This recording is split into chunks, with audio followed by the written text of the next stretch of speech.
So, it finally happened. I actually read a Harry Potter book.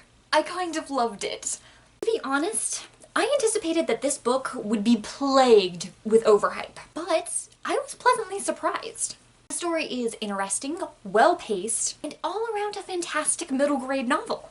I wouldn't say it's necessarily action-packed until the very end, though it kind of reminded me of the slower-paced Voyage of the Dawn Treader in the Narnia series, with the kids exploring school instead of islands in the ocean. You'd almost expect from the slow pace that this book could be boring, but it isn't. There is so much interesting world building at play, and we're being teased with evil Professor Snape and what he's up to, so things never get boring. Even more, I had never read this book, but I attended a writing class once that went through this book scene by scene and chapter by chapter, so I knew literally everything that was going to happen. It was still fun to read. Usually I can't stand reading a book if I already know what's going to happen, unless I'm intentionally rereading it. So I was expecting that this book was going to be very, very hard for me to get through. But it wasn't, and I'm totally excited by that. There's enough mystery and magic in here to keep you entertained. And the story just possesses this irrefutable charm that is so hard to resist.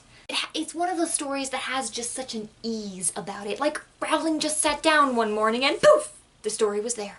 Another thing that struck me were the strong and vivid personalities of the characters. They practically burst alive from the page. I mean, the inflections in Hermione's dialogue, you can just hear the smarty pants know-it-all in her. I loved it. And it isn't just the main characters either. Fred, George, Neville, Hagrid, the Dursleys, and other minor characters had just as strong personality presence on the page. Harry, Ron, and Hermione experience some development along the lines of self-confidence and friendship. But I am very excited to see some deeper development in them throughout the rest of the series.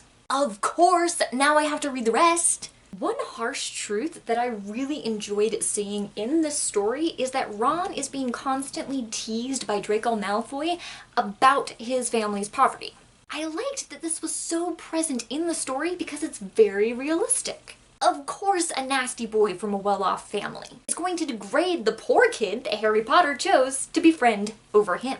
And it's quite obvious that all of Malfoy's ammo at the Weasleys came from dear old Dad. Obviously, the Malfoys are a really happy bunch. But what I really, really liked is seeing how Harry deals with this. And how he sticks up from Ron. I mean, the kid has literally lived in a cupboard his entire life, and instead of accepting friendship with the quote-unquote popular kid, he sticks up for the kid that was nice to him. I loved that. A favorite moment was on the train to Hogwarts. Malfoy turned back to Harry. You'll soon find out some wizarding families are much better than others, Potter. You don't want to go making friends with the wrong sort. I can help you there. He held out his hand to shake Harry's, but Harry didn't take it. I think I can tell who the wrong sort are for myself, thanks, he said coolly. I would love to see Malfoy grow out of this behavior as the series goes on, but I guess I'll find out. I loved the tone of this narration. The prose has such a classic children's book flavor to it. Like C.S. Lewis, E. Nesbit, Edward Eger, and George MacDonald. It made me incredibly nostalgic for the years when I first discovered the joy of reading. And it brought that joy back tenfold. Now I'll be honest. I did have a problem with page 93. I almost cried.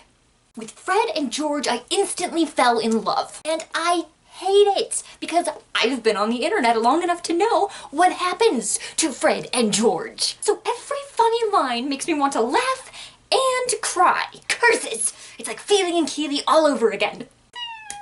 On the whole, yes, I can see what the craze is about. And while it wasn't quite what I was expecting, I don't think it's suffering from overhype. It's a good, fun story filled with laughs and daring deeds and friendship. Harry Potter and the Sorcerer's Stone by J.K. Rowling, read at the early age of 24. It's 4 out of 5 stars from me. And yes, I have to read it in a British accent because it is a British book.